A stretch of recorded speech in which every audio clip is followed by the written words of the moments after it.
একদিকে যখন ভাইব্রেন্ট গুজরাতের মঞ্চে রতন টাটা, মুকেশ আম্বানি এবং অনিল আম্বানির মতো দেশের প্রথম সারির শিল্পপতিদের এনে ফের তাক লাগিয়ে দিয়েছেন গুজরাতের মুখ্যমন্ত্রী নরেন্দ্র মোদী, তখন মমতা বন্দ্যোপাধ্যায়ের বেঙ্গল লিডসে আদৌ কোনো বড় শিল্পপতি আসবেন কিনা তা নিয়ে ধোঁয়াশা আরও বাড়ল। শিল্প সম্মেলনের দুদিন আগেও খোদ শিল্পমন্ত্রী বলতে পারলেন না কে কে আসবেন। বড় নাম, লগ্নির সম্ভাব্য পরিমাণ তো দূরের কথা, মোট কতজন আসবেন সেই সংখ্যাটাও জানাতে পারছেন না শিল্পমন্ত্রী। মুখে চমকের কথা শোনালেও তার গলার সুর কিন্তু আশা জোগাতে পারছে না বণিক মহলকে। শিল্প সম্মেলনের জন্য হলদিয়া আদৌ উপযুক্ত কিনা তা নিয়েও প্রশ্ন উঠে গিয়েছে শিল্পমন্ত্রীর কথা থেকেই। প্রকারান্তরে তিনি নিজেও স্বীকার করেছেন এত বড় সম্মেলনের জন্য পরিকাঠামো নেই হলদিয়ায়।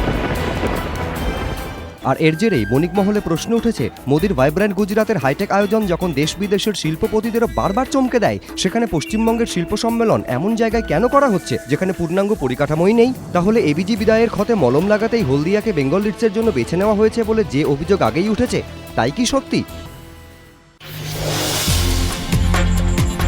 রাজ্যে শিল্প আনতে বেঙ্গল লিডস ঘিরে যখন স্বপ্ন দেখছে রাজ্য সরকার, তখন তাকে আকাশকুসুম কল্পনা বলে কটাক্ষ করছে সিপিএম। বণিক মহলের আস্থা অর্জন তো দূরের কথা, তৃণমূল সরকারের আমলে রাজ্যে একটাও শিল্প আসেনি, 2000ও কর্মসংস্থান তৈরি হয়নি বলে দাবি প্রাক্তন মুখ্যমন্ত্রী বুদ্ধদেব ভট্টাচার্যের। সিঙ্গুরের কারখানা করতে না পারার আক্ষেপ যে তাঁর মনে রয়ে গিয়েছে তা স্পষ্ট করে দিয়ে প্রাক্তন মুখ্যমন্ত্রীর মন্তব্য, সিঙ্গুর যখন শ্মশান হয়ে গিয়েছে তখন গুজরাট গুরগাঁও এগিয়ে যাচ্ছে। সিপিএম এর শিল্পায়নের প্রধান মুখ যখন দমদমে মমতা বন্দ্যোপাধ্যায় সরকারকে আক্রমণ করছেন, তখন হলদিয়ায় সরব তাঁরই শিল্পায়ন যুদ্ধের একদা প্রধান সেনাপতি নিরুপম সেন। রাজনৈতিক মহলের ব্যাখ্যা, 2011-এ বুদ্ধবাবুর শিল্পায়ন স্লোগান মুখ থুবড়ে পড়লেও 2006-এ এই ইস্যুই যে ঐতিহাসিক জয় এনে দিয়েছিল তা আলিমুদ্দিনের জানা। তাই সেই বুদ্ধদেব ভট্টাচার্যকে সামনে রেখেই শিল্পায়ন ও কর্মসংস্থান ইস্যুকে হাতিয়ার করে হারানো জমি পুনরুদ্ধার করতে চাইছে তারা।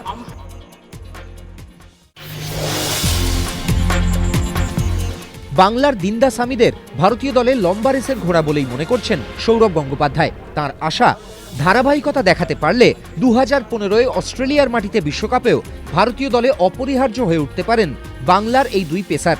পাশাপাশি তিনি মনে করেন চোট সারিয়ে শীঘ্রই একদিনের দলে ঢুকে পড়বেন মনোজ তিওয়ারি। কোচ ফ্লেচারের ভবিষ্যতের পাশাপাশি ধোনির অধিনায়কত্ব নিয়ে জল্পনা অব্যাহত। রাহুল দ্রাবিড়ের মতো অনেকেই চান ক্যাপ্টেন ধোনি পছন্দের একটি বা দুটি ফরম্যাট বেছে নিন নেতৃত্বের জন্য। তবে দেশজোড়া বিতর্কের মাঝেই ধোনিকে আরও সময় দেওয়ার পক্ষপাতী সৌরভ। রোহিত শর্মা, সুরেশ রায়নারা আর কবে পরিণত হবেন? রাহুল কুম্বলে, সচিনের অবসরের পর ভারতীয় ক্রিকেট এখন অনেক ভাঙাগড়ার মধ্যে দিয়ে যাচ্ছে। তবে এই সময় ধৈর্য ধরার পক্ষপাতী টিম ইন্ডিয়ার প্রাক্তন অধিনায়ক। একই সঙ্গে বোর্ড ও নির্বাচকদের উদ্দেশ্যে সৌরভের বার্তা, 2 বছর পর ওয়ানডে বিশ্বকাপের কথা মাথায় রেখেই দল গড়ুন।